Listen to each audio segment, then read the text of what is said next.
My daily ರುಟೀನ್ನಲ್ಲಿ ಇವತ್ತು ನಾವು how to make tea, ಚಹಾ ಹೇಗೆ ಮಾಡುವುದು ಅಂತ ಕಲಿಯೋಣ. ಇದನ್ನು ಸಹ ನೀವು ಬಾಯ್ಪಾಠ ಮಾಡಬೇಕು.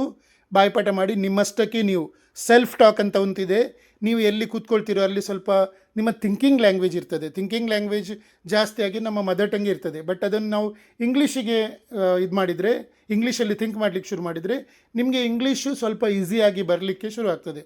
ಸೊ ಇದೇನು ಹೊಸ್ತಿರುವುದಿಲ್ಲ. ಯಾರೆಲ್ಲ ಮಾಡ್ತಿರೋ ಚಹಾ ಯಾರಿಗೆಲ್ಲ ಮಾಡಲಿಕ್ಕೆ ಗೊತ್ತುಂಟೋ ಅದನ್ನು ಇಂಗ್ಲೀಷಲ್ಲಿ ಹೇಳುವುದಷ್ಟೇ. ಇದರಲ್ಲಿ ಏನು ಕ್ರಿಯೇಟಿವಿಟಿ ಏನಿಲ್ಲ. ಟಾಪಿಕ್ ಏನು ಕ್ರಿಯೇಟ್ ಮಾಡಬೇಕು, ಥಿಂಕ್ ಮಾಡಿ ಬರಿಬೇಕಂತ ಇಲ್ಲ. ಇದು ಡೈಲಿ ಆ್ಯಕ್ಟಿವಿಟೀಸ್, ಡೈಲಿ ರುಟೀನ್, ಇದರದ್ದೇ ಒಂದು ವಿಷಯವಾಗಿ ಇವತ್ತು ನಾನು ಹೌ ಟು ಮೇಕ್ ಟೀ, ಚಹಾ ಹೇಗೆ ಮಾಡೋದು ಅಂತ ಇಂಗ್ಲೀಷಲ್ಲಿ ಹೇಗೆ ಹೇಳುವುದಂತ ಹೇಳಿಕೊಡ್ತಾ ಇದ್ದೇನೆ. First, go to the kitchen, ಅಡುಗೆ ಮನೆಗೆ ಹೋಗಿ. ಟೇಕ್ ಎ ಸ್ಮಾಲ್ ವೆಸೆಲ್, ಒಂದು ಸಣ್ಣ ಪಾತ್ರೆಯನ್ನು ತೆಗೆದುಕೊಳ್ಳಿ. Pour 1 cup of water into the vessel, ಪಾತ್ರೆಗೆ 1 ಕಪ್ ನೀರು ಹಾಕಿ. Place the vessel on the stove, ಪಾತ್ರೆಯನ್ನು ಒಲೆಯ ಮೇಲೆ ಅಥವಾ ಸ್ಟವ್ ಮೇಲೆ ಇಡಿ. Turn on the stove on ಮಾಡಿ. ಇದನ್ನು ಸ್ವಿಚ್ ಆನ್ ಸಹ ಹೇಳ್ಬೋದು, ಟರ್ನ್ ಆನ್ ಸಹ ಹೇಳ್ಬೋದು.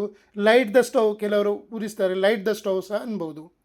Let the water come to a boil, ನೀರು ಕುದಿಯಲು ಬಿಡಿ. Add 1 spoon of tea powder, 1 ಚಮಚ ಚಹಾ ಪುಡಿ ಸೇರಿಸಿ. ಆ್ಯಡ್ ಶುಗರ್ ಟು ಟೇಸ್ಟ್, ರುಚಿಗೆ ತಕ್ಕಷ್ಟು ಸಕ್ಕರೆ ಹಾಕಿ. Add half a cup of milk, ಅರ್ಧ ಕಪ್ ಹಾಲು ಸೇರಿಸಿ. Let it simmer for 2-3 minutes, 2-3 ನಿಮಿಷ ಚೆನ್ನಾಗಿ ಕುದಿಸಿ. ಟರ್ನ್ ಆಫ್ ದ ಸ್ಟವ್ ಅನ್ನು ಆಫ್ ಮಾಡಿ.